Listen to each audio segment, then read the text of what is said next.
Okay, we're going to go ahead and make a bowl. So what we're going to go ahead is we create a sphere. Now this is not the end all way of creating everything for a bowl.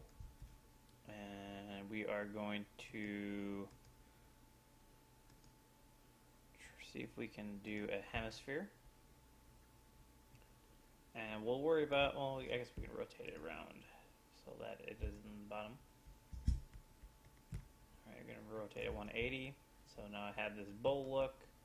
We're going to use this geometry right here to try to make a kind of like where the lip is. I might shrink it down a little bit so that it's more of a, instead of it being an entire half sphere, because bowls typically are a little bit more kind of like a squished sphere. Alright, so we got that done. This is all looking pretty good. Go ahead and create that. Now I'm going to get my scaling tool and I'm just going to squish it down to where it looks kind of like a bowl. Alright, there we go. Got that. That's pretty easy. Next thing we're going to do is select our faces. Get my live selection tool. I'm going to go ahead and select all of these faces and they're in the middle. And then I'm going to get my extrusion tool. I'm going to extrude down. Push it back up a little bit. If I wanted to do another extrusion and kind of give it more scaling to it so that it's out a little bit more, so it's kind of like thin and then it kind of goes out, and then I'll do another extrusion down. There we go. That looks pretty good. Now we just have to make sure that we kind of fill in this bowl itself.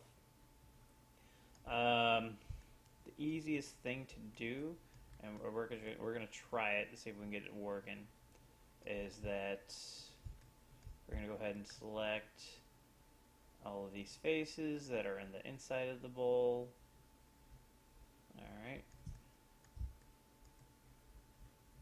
Now shift. I'm not going to select anything there in the middle. We're going to go ahead and we'll probably fill the hole or or bridge it somehow. Alright, so we got all those faces selected. And then we're going to get our extrude, and then we're going to extrude in just a little bit. So that gives it a little bit of a thickness, and we do create caps on there so that it keeps the back selected how we already created it. And so now we have this look to it. Alright, now what we might need to do is at this point in time, we'll get rid of this bottom ring of polygons that's in the middle so that we can just close up the hole. And yes, the hole might be a little bit flat, but that's fine. Okay, we've selected this, deleted that, and now, so now we have a hole that I can get through the bottom. We're going to get our closed polygon hole. Click it right there, and then I can actually go ahead and either cut across however I wanted to. If this was like on a scene somewhere, it would probably be about this big, and like there might be some n-gons, that's fine, but we will show you what happens if we go ahead and do the knife tool. And so I'm just going to go across. I have the knife tool set from line single.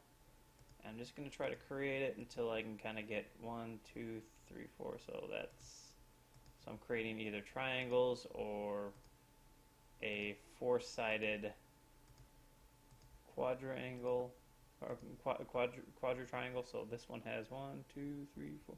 So I need to create it right there. All right. So there's now 4 sides on each one, so that's good, and that looks pretty good. If you wanted to continue with the lattice, that's fine, but this works pretty fine too as well. So we'll go ahead and render it out. Bowl. Alright, cool. That is it for the bowl.